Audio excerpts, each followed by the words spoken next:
ഉണ്ണിയപ്പം കാലങ്ങളായി മലയാളികളുടെ രുചിക്കൂട്ടിലെ പ്രധാനിയാണ്. ഉണ്ണിയപ്പം ചൂടോടെ കഴിക്കുന്നതിൻ്റെ സ്വാദ് വേറെ തന്നെയാണ്. ഇതൊരു 300 ഗ്രാം കുതിർന്ന പച്ചരി വെള്ളം വലിയാനായിട്ട് വെച്ചിരിക്കുകയാണ്. ശേഷം ഇതിങ്ങനെ ഫൈനായിട്ട് പൊടിച്ചെടുക്കണം.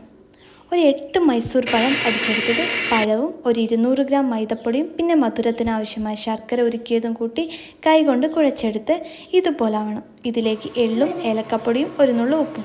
ഇവന്മാരെ ഇനി 2 മണിക്കൂർ കഴിഞ്ഞ് തിരിഞ്ഞു നോക്കാവൂ എന്നാണ് അമ്മ പറയുന്നത്. അടുത്ത പരിപാടി കൊട്ടത്തേങ്ങ കൊത്തിയരിയുക. സഹായത്തിന് കുഞ്ഞിക്കൈകളൊക്കെ എത്തിയിട്ടുണ്ട് കേട്ടോ. നല്ല വെളിച്ചെണ്ണയിൽ ഇങ്ങനെ മൂപ്പിച്ച് എടുക്കണം. ഇതും കൂടി മാവിലിട്ട് നന്നായി ഇളക്കണം.